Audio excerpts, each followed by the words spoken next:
Ludicrous feed is proudly sponsored by Carloop Data, Koba Car Insurance, and Wallbox EV Chargers. Hey everyone, hope you're well. Now tomorrow we are going to be doing a range test.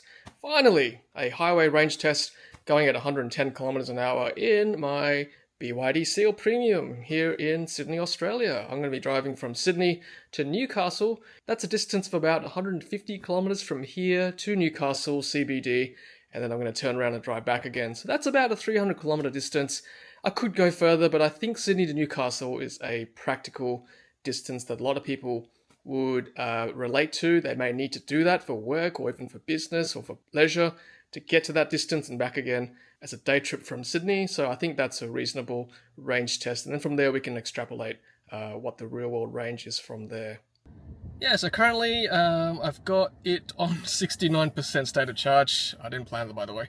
Odometer is 860 kilometers. Now the WLTP range of this vehicle as quoted by the BYD AU website is 570 kilometers.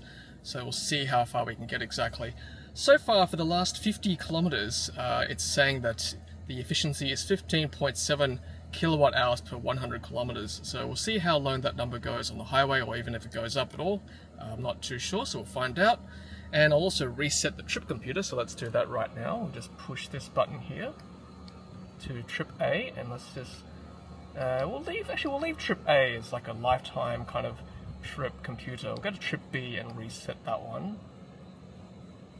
So there we go. Trip B is now 0 kilometers. That is our measure for tomorrow. And we're all plugged in here to my Tesla Gen 3 wall connector, scheduled for midnight to 4 a.m. to take advantage of PowerShop's 10 cent per kilowatt hour tariff. So yeah, I should wake up with a full charge at 100% tomorrow morning for our range test. Good morning everyone. Not quite 100%, but I think 98% should suffice to get to Newcastle and back this morning. Alright, let's head off. Alright, so just coming up to the mouth of the M1 motorway here in the north of Sydney, and 94% state of charge, driven 23 kilometers so far. Efficiency is 17 kilowatt hours per 100 kilometers. Let's see how much that improves or gets worse, I guess, on the motorway. So yeah, stay tuned. Alright, so we're about to reach 110 kilometers an hour, so let's do that. Drive up to 110. In fact, I might just put on cruise now. And with that, I'll just push this button here. Okay, so it's going to go at this, the last speed I was traveling at. Let's push up to 110. Okay, so 110, there we go. And what distance follow are we with the leading car? So we are on level 2. Let's go to level 1. And just note that the speedo of this car, the speedometer, is actually set 3 kilometers an hour slower than the true speedo, which according to Waze is 106 now, and my speed is 109. So as you can see, it's a little bit slower than the true GPS speed. That's good in a way. You won't be going faster than you think you are. So for that reason, I might actually go up a little bit faster when I get a bit more space in front of me to 113 kilometers an hour. So that way I'm going at 110. I've decided to travel at normal mode, just to give you an idea what it's like.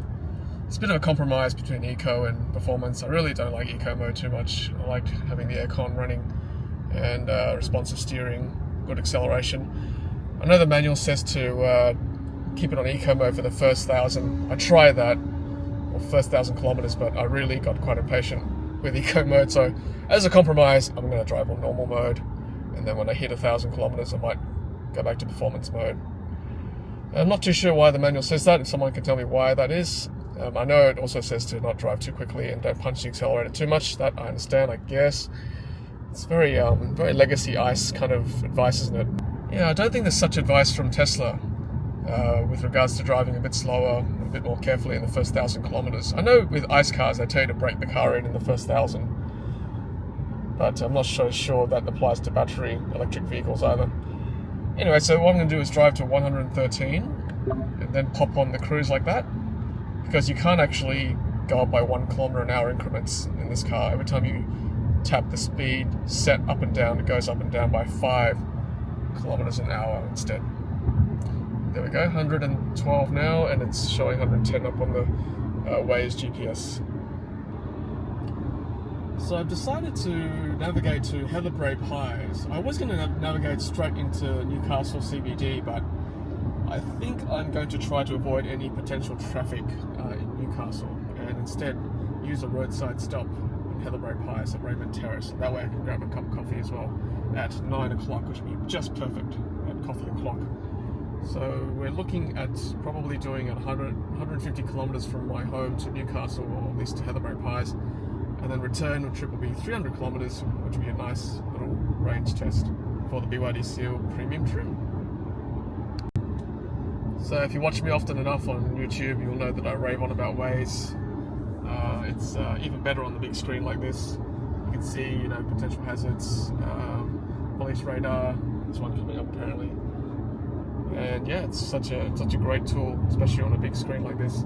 You can't use it in portrait mode. I've tried. See, rotation not supported when I try to press rotation on the steering wheel there. Okay, so just a patch of rough road at the moment. Bit of noise coming through into the cabin, but the suspension is still holding up very well. Not bouncy or floaty at all. Very, very comfortable on the main road here. You just got to keep your eye on the Autosteer, which I've got on currently. It's not 100% reliable, I got to say. So I use it more as a guide rather than a true autonomous driving. Yeah, so definitely use it as a guide rather than letting it steer for you all the time. Alright, so we're just coming up to the Mooney Bridge, about probably 30 kilometers into the freeway drive. As you can see, the efficiency has already improved. It's now down to 15.5. You'll remember that it was around 17 just on the urban roads. A lot of hills in my area. So yeah, interesting that it's improving on the flat open road. I'll give you another update at the 75 kilometer mark, because that way it'll be pretty much pure freeway driving at the 75 kilometer mark, because we entered the freeway at about 25 kilometers, I think. There's no way to give you the full efficiency for this trip computer for the drive. It's only going to record the last 50 kilometers, so yeah, I guess we'll have to do some quick maths at the end of this drive to give you the efficiency numbers. I don't know whether you can see the head-up display just in front of me here. So at the moment, on the current software update, which is 2309, all I can see is the last red speed sign, my current speed I'm going at, and then the cruise control settings as well. I believe that the new update, which I'm going to try to get, is also inclusive of phone calls, I think, as well. Not navigation yet, I don't think. I'll have to double check that. Okay, so we're just going downhill now. Just want to see how good the car is at keeping its speed going downhill. You can see it's already starting to waver a little bit. Well, now there's a car in front of me, but yeah. I like the fact that some cars can keep their speed going downhill and uphill as well. By that I mean sometimes you can go beyond the set speed, and then that's obviously a risk of getting a speeding ticket. Okay, so we've got another hill coming, or another downhill part coming up now, so let's see whether we can keep that 113 kilometers an hour. Alright, it's a bit of a downhill, not too much. 114, risky. Yeah, it's trying its best, isn't it?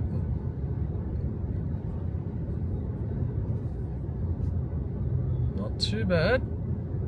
It really is trying.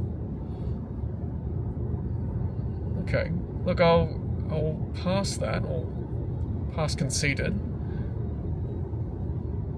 Some smooth road here, not too much road noise coming through, which is nice. Suspension's been really comfortable, by the way. Very happy with it. Okay, another downhill bit. Let's see. This one's a bit steeper. Tiny bit steeper. Yeah, so far so good. It's keeping it at 113. Good, okay. Yeah, I'll count that as a pass.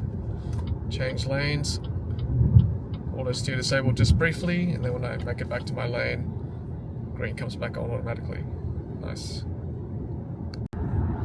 Okay, Okay, so this bit is really quite steep, and it's keeping its speed okay. It was until the car in front of me started braking. Now we're doing this ourselves. It is quite steep, and it's holding its own. I'm impressed. Other cars I've driven start going at 115 to 120 at this point, but no, not the Seal. It's doing all right. It's good. And now a bit of an uphill section. Let's see whether it can keep its speed as well.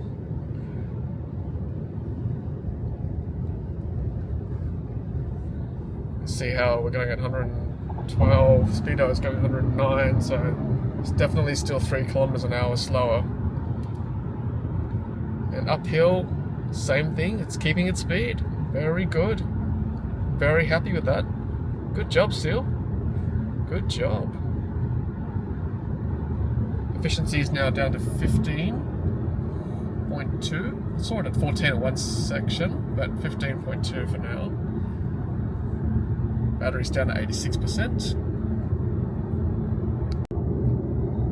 Alright, so as promised, I was going to give you an update on the efficiency, and you can see it's now 13.7 kilowatt hours per 100 kilometers for the past 50 kilometers, and we've driven 81 kilometers, so we're well and truly measuring the efficiency on the freeway now, because we did enter the freeway at about 25 kilometers. So yeah, definitely more than 50 kilometers now on the open road. Pretty good efficiency, right? 13.7 kilowatt hours per 100 kilometers, and it's definitely been a mix of flat road and hills as well. Just had to adjust the AC because it was getting a bit cold, so I brought it up to 25 degrees Celsius. I turned the passenger side vent off, and I think I'm comfortable now. And you can easily swipe up from your Apple Carplay to get to the screen, so let me show you. So go back to Apple Carplay, just press that button. So that brings up Apple Carplay. So swipe it up to bring the AC up like that, press that once, and then push this again. That's how you go to the AC settings from Apple Carplay, and then push this again to go back to Waze. There's also widget mode, so push that once, push that again. Then you've got nav there, you've got what you're listening to, and then you've got the instructions there, turn by turn, and ETA, all that stuff down here. So this is quite a good view as well. So check this out, we just hit the 100 kilometer mark, and battery's now 80%. Now I know we started at 98%, so you know, just a quick maths, I know it's not 100% accurate because you know, you've got to drive the whole distance, but you know, 20% of the battery, 100 kilometers, conceivably means 500 kilometers for a full charge. You know, if you want to take that risk, going all the way down to zero, but there it is. Yeah, pretty good. And efficiency, 14.4 kilowatt hours per 100 kilometers so far for the past 50 kilometers. Good signs. So another quick way to get to the air conditioning setting is to press this button here, this one here. So press that once. It'll return to like the screensaver mode. Then you press the air conditioning button here, and there it is. Get you the aircon screen, and then you press this button here to return to Apple CarPlay. You know what? We've got plenty of range left, 72%, 143 kilometers. I am feeling a bit more adventurous. I think I'm going to, well, I have actually rerouted to the Hunter Valley Gardens, which is quite a popular destination.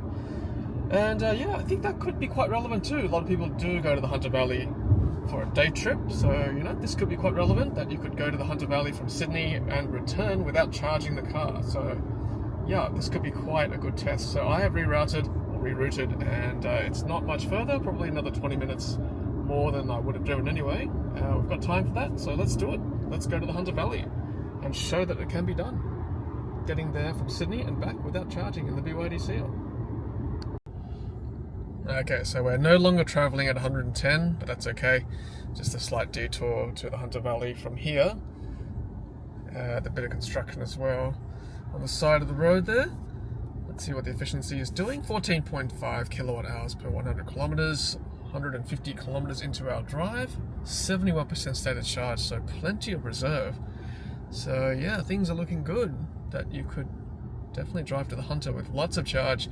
Have a great time, have a great day. Do some wine tasting, maybe not for yourself as the driver, but for your passengers.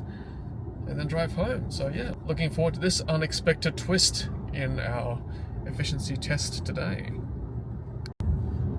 Okay, so it's just started to rain very lightly and the auto wipers work fantastic. Rain sensing wipers. You can see the little A there, means it's on automatic. Traveling a little bit closer to highway speeds now, past the roadwork. A few trucks ahead of us, but that's okay. At least we're going a bit faster. Yay, back at 110, or at least 113, which is actually 110, or close to 110 over here. Okay, we've slowed right down. It's a bit of road work, but that is okay because we are almost there. Another 15 minutes or so for the last 17 kilometers.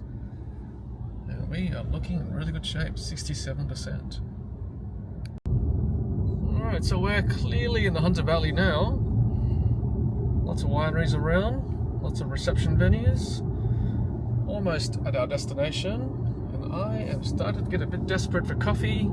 I've not had coffee yet this morning. It's been a longish drive. But yeah, get the coffee, toilet break, and then head back to Sydney. Wow, that's quite picturesque, isn't it? Lovely. Yeah, look, I think the Hunter Valley Visitor Information Centre will suffice. There's a cafe there as well. So, yeah, I think this is a good landmark for us to stop at. Not quite the Hunter Valley Gardens, but that's okay. This is a good place to stop, recharge. No, not the car. Myself. Have a cup of coffee, and then turn around again.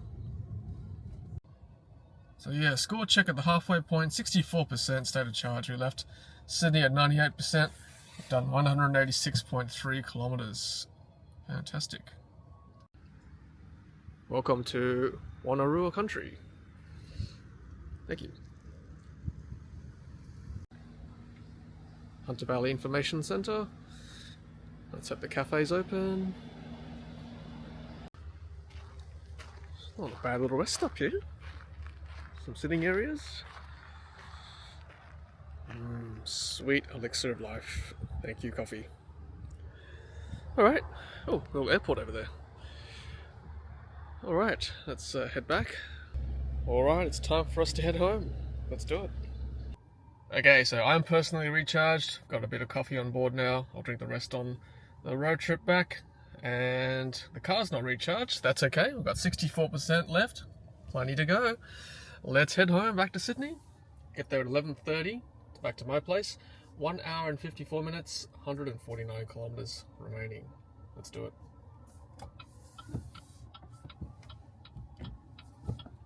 I mean, who needs to charge, right? I personally don't like charging. If I can help it. I mean, you know, if I can do it all in one hit, that's even better, right? It's just, I don't know. It's not that pleasant an experience currently in Australia to DC fast charge, I gotta say. I'd rather just enjoy the drive, but hopefully things will improve as we get more, I guess, ground up EV chargers, or at least DC chargers placed in better locations, better, safer, well-lit locations, as opposed to being tacked onto the side of a petrol station or on the side of the road. Let's see what the future brings. We'll check it out, a level railway crossing. Don't often get to see these anymore. Stop on red signal, no red, no trains. Good to go. And just enjoy a nice little drive through the back roads of the Hunter Valley. Great scenery, good roads. Still, good efficiency. 14 kilowatt hours per 100 kilometers for the last 50 kilometers. Good stuff. Another hour and a half to go to get back to Sydney. Okay, almost at the M1 back to Sydney, and yes, there is regenerative braking on cruise control. As you can see, it's going to the negative numbers, which is very good. Right, so there's the entrance to the M1. Almost onto the freeway. So nice to be back on the open road, going at 110 kilometers an hour. Well, 110 real kilometers an hour, 113 over here. But yeah, nice again to be back on the freeway at cruising speeds. So yeah, I'll probably just drive back. I don't think there'll be too much happening. If anything eventful comes up, I will come back. But otherwise, I'll touch base when I'm a bit closer to the M1 exits in Wahroonga. That will wrap up the video then. Yay, 50%, halfway of the battery state of charge. And look, we've reached over 1,000 kilometers on the odometer. Yay, us. Oh, you might have noticed too that our efficiency has gone up, or rather it's gotten worse. Now 16.4 kilowatt hours per 100 kilometers over the past 50 kilometers. Interesting. And also at the 50% mark, we've done 261 kilometers, and don't forget we only started at 98%. So the way we've been driving, we could easily clock up 500 kilometers with a full tank, or full charge, 100% to zero, with the efficiency we've been going at. So yeah, pretty impressive. Okay, so we've clocked 300 kilometers. Battery state of charge 41%. And I've noticed that the efficiency with the drive home has actually been quite high. Somewhere between 16 to 18 kilowatt hours per 100 kilometers, maybe 15 at times. I guess we are climbing out of the Hunter Valley back into Sydney, so that's to be expected. So it'll be interesting to see what the final figures will be once we get back to our original destination. We'll do those calculations for you. And yeah, I guess I should summarize the highway part of the trip. It's been a very comfortable journey. The interior is very comfortable, great seats. Air conditioning is actually quite cold, I've just found out. I had to increase it to 25 degrees as you saw.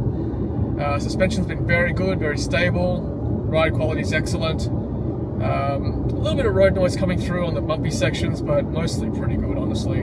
Can't complain too much. Yeah, so yeah, I think it's a very good road trip vehicle, and definitely doable for day trips, like for example Sydney to the Hunter Valley. Easy cakes, really. Got plenty of battery remaining. You could conceivably add on another 10% if you are coming from the outskirts of Sydney. Not necessarily the outskirts, but even from the south of Sydney, southwest, northwest. Add a bit more to my journey, which is more the north of Sydney. And then to the Hunter Valley, add another, say, 5%, maybe even 10% to get around to the different wineries.